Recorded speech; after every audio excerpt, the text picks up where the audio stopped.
Hello friends, this is Shripad Bhatt from Goa University. The title of my lecture series is Vignettes of Literature and Culture. As part of this series, today I am going to talk about research methodology in literary and cultural studies. Today one could note a radical shift from literary to cultural studies. There is a bit of history behind it. Until 20 or 30 years ago, literary research was very conventional. It was author-centric and it was area-centric, and it was confined to the exploration of certain thematic patterns within literature. However, during 1970s and 80s, a new phenomenon emerged within the field of literary studies, and that is known as the theory, or the emergence or explosion of theory, which happened in 1970s or 80s. The rereading of Marx, Freud and Socio culminated in the arrival of theory or theories. So what was the impact of theory on literature? Theory completely problematized the whole idea as well as the area of literature.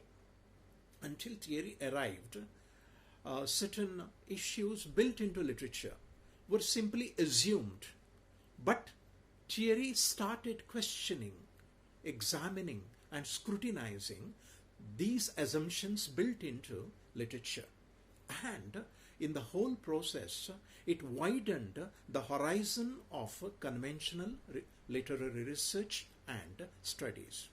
And the arrival of theory is reflected in terms of lots of new theories which were part of it.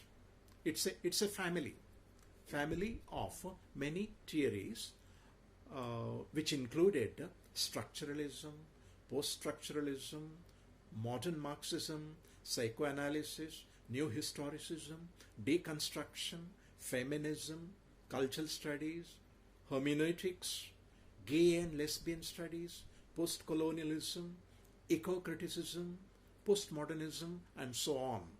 So these are new theories built into the larger family of what is known as theory.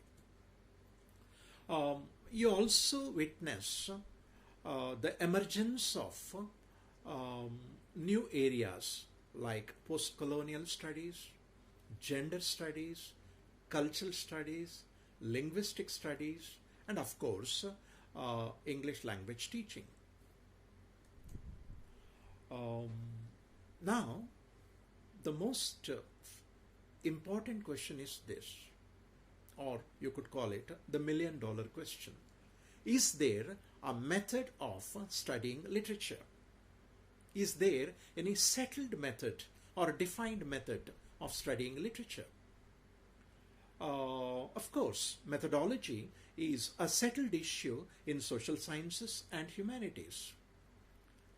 However, literary critics have shown skepticism towards the whole idea of methodology or the method of studying literature.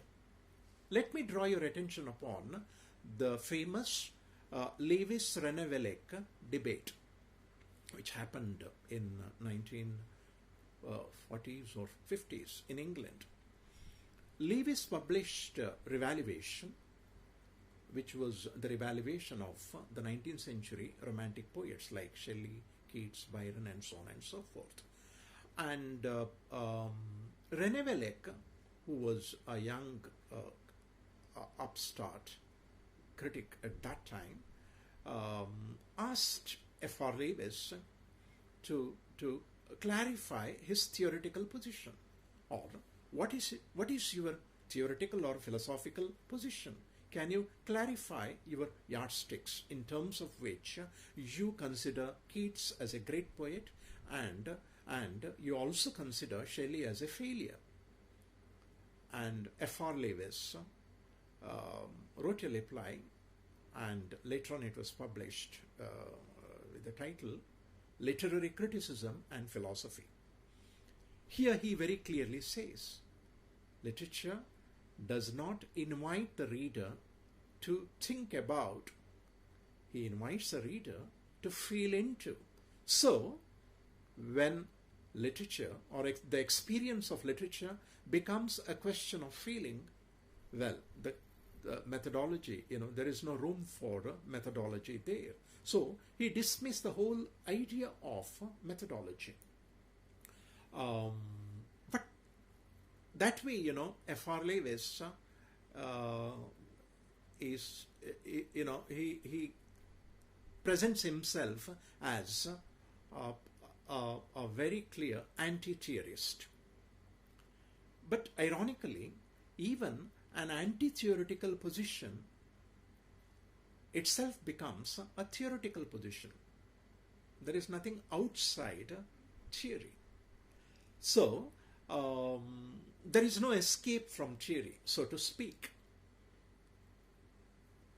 Questions framed in the context of literature assume or lead to an implied theory. So, in Lewis's case, one could say what underpins Lewisian literary criticism is nothing but a refined variety of empiricism, a kind of empiricism which is premised on feelings or emotions, or what he calls experience. Therefore, at the end of the day, if there is a theory, one could argue that if there is a theory, there has to be a methodology. Theory operates through methods. In fact, method is the navigating tool of theory. There cannot be any theory without a method, direct or implied. In fact, method concretizes the theoretical framework, and method is also premised on the theoretical framework. At the end of the day, it is theory which comes first and followed by a method. I repeat, method is always premised on the theoretical framework. It is the theoretical framework which defines the method. Okay? Now, when it comes to research in literary and cultural studies, you could, roughly speaking, this is not the final list, you could see the following areas. Okay? One is area-centric, second one is author-centric, third one is theory-centric, and then you have something which is related to cultural studies. Cultural studies, I am using it in a very broad sense. Okay, it's a broad spectrum category which includes issues related to gender, class, power, and so on and so forth. Now, how do you go about it? First, you have to choose a topic. Okay, and you should have a clarity of purpose and vision. And then you prepare a tentative hypothesis. What are you going to do? What are your plans? And more importantly, you prepare a thesis statement. What is thesis statement?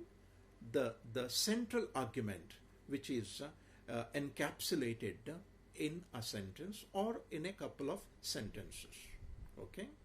Now, supposing, you want to explore the complex dynamics of gender relations in D.H. Lawrence or D.H. Lawrence's Women in Love or Rainbow, Well, that will be your thesis statement. Okay. My work is going to explore the complex dynamics of gender relations in D.H. Lawrence, and it argues that at the end of the day, D.H. Lawrence's philosophy is defined in terms of, or it exhibits masculine bias, a kind of thesis statement which will be central to your research. Okay. Now you may begin with this particular thesis statement, but when you do your research, you will spend your 2 or 3 years or 5 years, and you may even change it. That's where you begin. Okay, that doesn't mean that you will end there. You may later on come to know, or you may feel that Lawrence's fiction does not show any masculine bias, but you begin with a thesis statement. I'm just giving you an example. Okay, right. Now there should be a theoretical framework when you begin your research. You have to embrace a theoretical framework. That is something which concretizes your argument. So what you have to do, you have to identify certain key concepts or aspects that you will be using to aid in your discussion of the topic or the issue chosen. Then you have to explain how these will help you identify relevant scenes or episodes or items that are connected to the topic or issue. And these would generally be found in a particular reading approach or a theory or a combination of them. You have varieties of approaches, as I mentioned, like formalism, Marxism, feminism, psychoanalysis, postcolonialism, and so on and so forth. Then you have to adopt a methodology. As I told you before, your methodology is dependent on your theoretical framework. So, what is methodology? Methodology stands for a cluster of critical tools, in terms of which a writer or a text or a specific area or issue is examined. Examples, to give you an example, if you adopt Marxist framework, then you use concepts like ideology and hegemony as your critical tools. Similarly, if you use psychoanalytical framework, you will use Oedipus complex or the concept of repression or sublimation in your analysis of the text or the author, or the subconscious. You may explore the subconscious of the author or the text or a particular character in a novel or in a play. If you are adopting feminist methodology, then you will use patriarchal ideology or the concept of power or language analysis. These are all the methodological tools in terms of which you approach a text or an issue or an author. Okay. Now, let us now focus on the fundamentals of chapterization. Usually, a research work like a thesis, it could be MPhil dissertation or PhD work. It has some 5 to 6 chapters. Okay, it's not fixed, but let us say it has 5 chapters. Now, if it is having 5 chapters, usually the first chapter is of introductory in nature, where you introduce the author or the text or the area. Second one, it is the theoretical framework. You explain your theory, and the meaty part of your thesis is reflected in your 3rd or 4th or 5th chapter. Okay, that is where you will find, you will project your argument.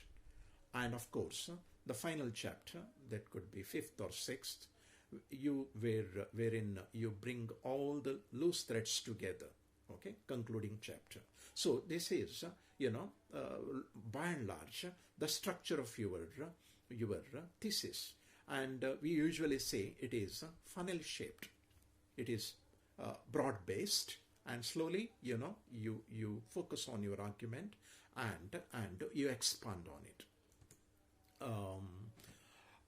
I'll give you some models. Okay, these are all tentative models. Now, model one, which is author centric. Okay, how do you go about it? Again, there is no sense of finality here. These are all tentative ones. It depends upon each one's choice and way of doing things. So this is how, if it is author centric, if I am choosing Coetzee, who is a South African novelist and is one of my favorite authors, I would do it this way. Okay, author centric. The author is Coetzee, J.M. Coetzee. The title of my thesis would be The Dynamics of Violence and Self in the Fictional Narratives of J.M. Coetzee. Then, how do I go about it? Of course, introduction. The first chapter is introductory in nature. Second one, my theoretical framework, the theory of violence. How do I go about it? Here I may discuss a few theories of violence. Then, third one, the anatomy of violence as projected in the works of J.M. Coetzee. Then, I relate it to the notion of self, or in the fourth chapter. So the title of my fourth chapter is Narrating the Self. Of course, the final one is the concluding chapter. So this is this model, which is author-centric. It is having 5 chapters, and of course, the author is Coetzee. You can add one more chapter, or you can explore some other aspects of Coetzee's fiction. But what I explained before you is my way of dealing with Coetzee, the author. Now, let us go to the second model, that is area-centric. You can, there are many areas today, gender studies is one of the areas. Now, diasporic study is a very important area. Now, you are examining the whole area or one aspect of that particular area. Now, here, in my case, I am exploring the role played by memory in defining diasporic fiction. So, the title of my research work would be Mixing Memory and Desire, a study of select Indian diasporic fiction. The first chapter, as usual, introduction. You introduce the area, whole area. Then you are discussing it in the context of diasporic Indian writers. So the second chapter is titled Lingering Memories, Narrating India. How these diasporic writers are narrating India, and what kind of role is played by memory in narrating India. Then third chapter is about explaining or narrating the in-betweenness and unhomeliness experienced by these people. These are all post-structuralist and postmodernist concepts developed by Homi Bhabha. And fourth chapter, narrating the other. How do they narrate their other? They have settled down, let us say, in US or Europe. So how do they narrate their European or American counterpart? So that is, the fourth chapter. And of course, the fifth chapter is the conclusion. Now, we will discuss the third model, that is theory-centric. Okay. That is, the topic chosen by me is on globalization, and the title of my topic would be Challenging Globalization, an Eco-Critical Study of Select Narratives of India. So here you are bringing together globalization and eco-criticism. In other words, you are making an eco-critical analysis of globalization as reflected in terms of a few Indian texts. Okay. Now, first chapter, introduction, history and theories of globalization. Interrogating the local vis-a-vis the global, that is eco-criticism, and then eco-criticism theory and methodology. So here in the first two chapters you have discussed both globalization and eco-criticism, the basics of eco-criticism. Now you are dealing with the three texts. Okay, second chapter onwards you are dealing with the three texts, second, third and fourth chapter. So in my case I have taken three, following three texts. One is the text by Ambika Sudan Mangad's Enmakaji. It's a tragic tale of the suffering of people in the border region between Karnataka and Kerala. Their suffering is due to pesticide named endosulfan used by Kerala government, and that is very, how it poisoned the earth and how it poisoned the whole atmosphere. So that text, it explains in detail the difficulties and the suffering, difficulties faced by the people of that region and the suffering undergone by those people.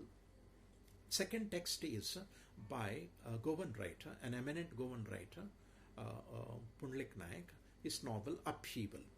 Okay, it deals with the devastating effect of mining on Goan society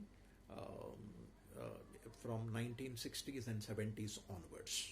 Okay, third text is Amitav Ghosh, Hungry Tide. All of you are familiar with the text, and it depicts a struggle between man and earth. So it is man versus earth. So so these are the three chapters, and the final chapter, of course, the fifth one is the concluding one. Now the fourth and final model, okay, that is cultural studies. Cultural studies, as all of you know, is one of the most important fields of academics. It is the meeting point of humanities and social sciences. So it is an important component of human sciences. As all of you know, cultural studies came up in England. Raymond Williams, an important Marxist literary critic, is considered to be one of the founders of cultural studies. So that was in 1970s, and during these 30-40 years, this particular discipline has expanded itself both vertically and horizontally. It has included areas like postcolonialism, gender studies, psychoanalysis, and it has also included areas like political theory, philosophy, and so on and so forth. So that way, cultural studies has emerged as one of the most significant academic disciplines of late.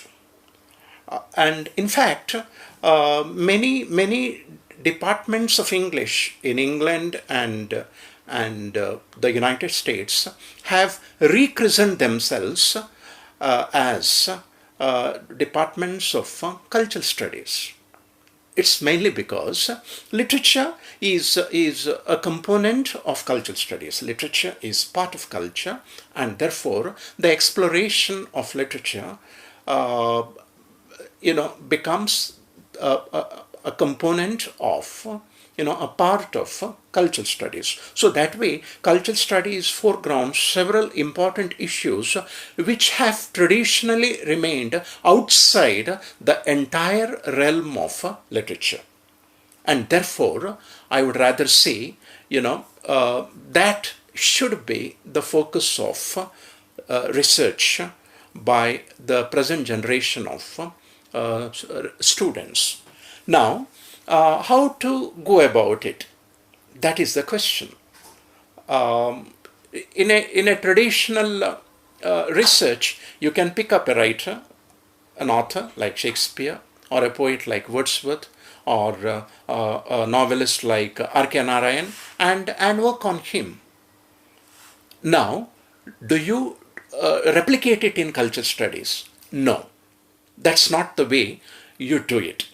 You, as I told you, culture studies, foregrounds many areas, many issues, and therefore its entire scope is, it is much more larger than what we used to do earlier times when we were confined to the whole area of literature. That was some 30 or 40 years ago. Now, how do you do research in the field of culture studies?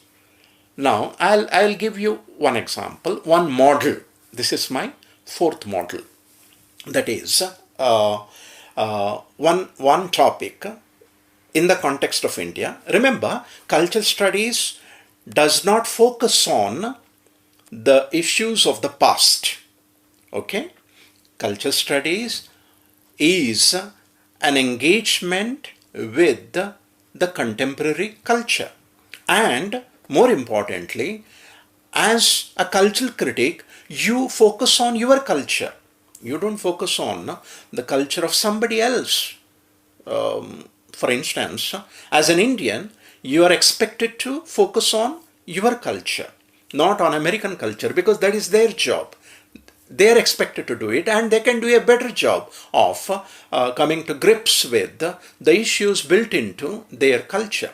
Similarly, as an Indian, what can you do? What kind of topic you can work on? I'll give you one example. The model chosen by me is about Indian television. Indian television is part of Indian culture. It is part of Indian popular culture. Remember, a student of cultural studies does not differentiate between popular culture and high culture. Whereas a traditional literary critic like F.R. Lewis would always look down upon the so-called low cultural forms. And he would always look up to and celebrate high cultural forms like the plays of Shakespeare, opera, or the great music of Beethoven, Mozart. These were all the high cultural forms revered and respected by a traditional literary critic like F.R. Lewis or T.S. Eliot. Whereas a modern cultural critic does not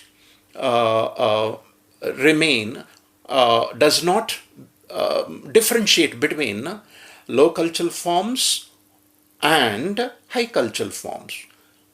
According to him, all are cultural forms. That's all. And therefore, as a student of cultural studies, it is your job to study them with a sense of objectivity. And therefore, television culture is part of our culture, and hence it is worth studying. So the topic here, which a student of cultural studies can explore, could be interrogating female sexuality, patriarchy and power in popular Hindi serials. I repeat, interrogating female sexuality, patriarchy and power in popular Hindi series. Now, the moment I use the word Hindi serials, well, I know it would raise many eyebrows, because can a student of literature work on Hindi serials? Why not? A critic or a theoretician who subscribes to cultural studies would always believe that anything could be read as a text.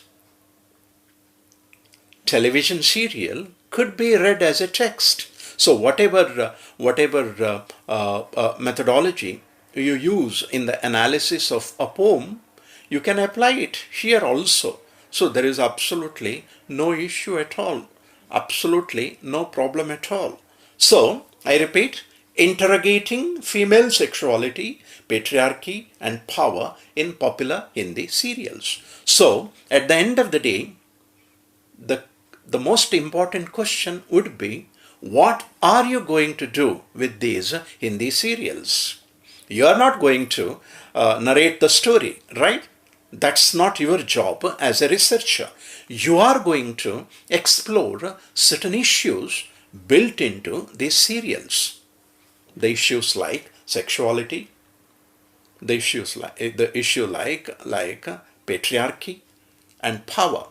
How these serials are projecting a way of life which invariably strengthen patriarchy and the power associated with it. That's what you are going to discuss. Now, how do you do it? As usual, there will be 5 chapters. The first chapter would be the introduction, and there you will talk about the history of television in India. When did television arrive in India? Okay, it has a history of more than 50 or 60 years. So you will talk about all those things, right? And second chapter, you talk about television in the context of popular culture, and to what extent television has contributed to Indian popular culture. And remember, cricket has become part and parcel of every Indian's life thanks to television. There was an explosion of television sometime at the end of 1980s or so, I think during Asian Games time. That was there, even though television was there much before the Asian Games, that was the time there was an explosion. Until then, televisions were confined to only some rich and upper middle class urban centers. But post 80s onwards, it started entering every home. So you cannot think of a home in India today without a television. And so cricket has been popularized by television, and cricket is one of the 3 important components of pan-Indian popular culture. The other 2 being Bollywood movies and of course television serials. So you talk about, in the second chapter, you talk about television serials and its relationship with Indian popular culture. So in what way television has contributed to contributed to the making of Indian popular culture. So you discuss it in the second chapter. Now, the third chapter, as I told you earlier, the third and fourth chapters, they are the meaty part of your thesis. So the third chapter, that is the the title of the third chapter is Regrafting Stereotypes in Popular Imagination. Ramanand Sagar's Ramayana. Remember, Ramanand Sagar's Ramayana is one of the most significant milestones in the history of television in India. In fact, that changed the entire landscape of television viewing in India. What were the things in what way it impacted the collective imagination of Indians? So you can bring in, how it brought in traditional Indian values, and that way you could argue that it, in a way, indirectly, strengthened the patriarchal forms.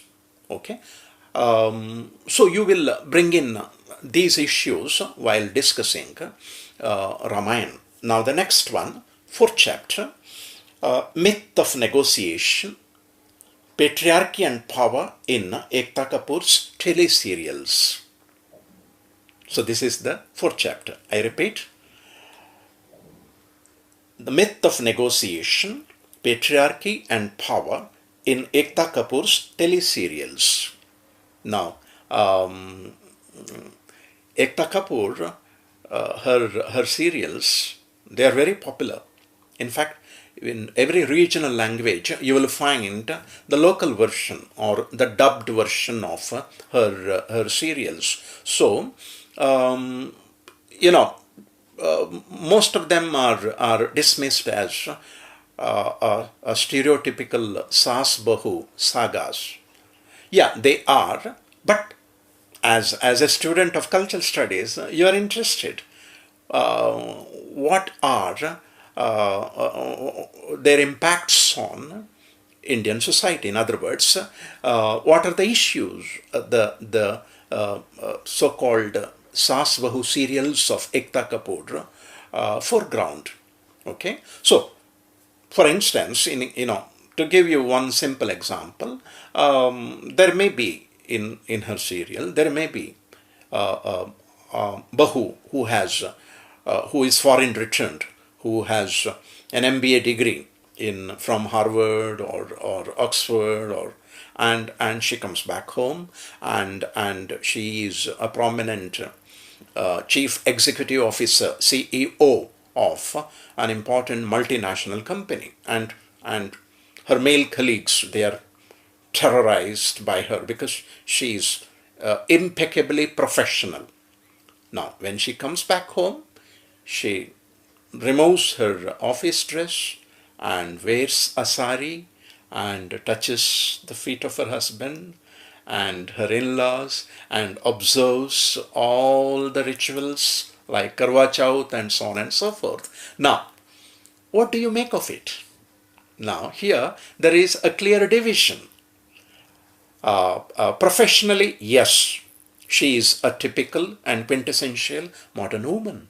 But in domestic setup, at home, she is the same, or she is expected to adhere to the patriarchal norms. So, you could argue that the serials of Ekta Kapoor and other Hindi serials, in a way, they re-strengthened the traditional patriarchal values. So that could be your argument, or that could be your conclusion, or you may arrive at some other conclusions also. Okay, I'm just giving you some tentative notes here. That's all, right? So the fifth chapter, as usual, is the conclusion, right? So I have given you 4 models of thesis writing, how to go about it. Okay, now I will give you some general ideas, some general tips. Okay, remember, when you write a thesis, it should be properly organized in terms of a particular theoretical framework. In fact, that is how I began my talk. Without a proper theoretical framework, your thesis lacks solidity, and more importantly, when you should be conscious of the theory, you should know what are you dealing with. You cannot, yeah, imagine you are adopting a Marxist theoretical framework. Fair enough. You are entitled to adopt any theoretical framework, and you are quoting Raymond Williams to, let us say, to support your argument. Now, in the very next moment, you are quoting F.R. Lewis to support another argument. Now, this is untenable because Raymond Williams is a Marxist critic, whereas F.R. Lewis is a liberal humanist critic, or you could say he is an anti-Marxist. So you can't bring these two critics together to justify one particular issue highlighted by you. If you do so, it is called eclecticism. Eclectic means bringing in so many unrelated issues and theories together. Then your thesis loses its theoretical solidity. So you have to be aware of this issue. Okay, and do not overstretch theory to suit your research. Okay, don't do that. It's like an elastic band. You go on stretching it. Don't do that. It should be very natural, right? Your application of theory to a particular text, okay, it should be done in a very natural manner. It shouldn't look very, very, strained or artificial. Okay, and then conduct literature review to avoid duplication and to create space for your work. This is very important. You should do your literature review, and you will come to know what kind of work has preceded yours. Then you have an idea, and then accordingly you can create space for your work. Okay, you won't end up repeating somebody who has done that kind of work some 10 or 15 years ago. It will be a disheartening moment for any researcher. So, and you can avoid it provided you do a decent amount of literature review. And now the most important tip: avoid plagiarism, and you do so by acknowledging all sources. This is very, very important. Even if you pick up a phrase, then you have to acknowledge it because it's not yours. And forget about a line, forget about a paragraph.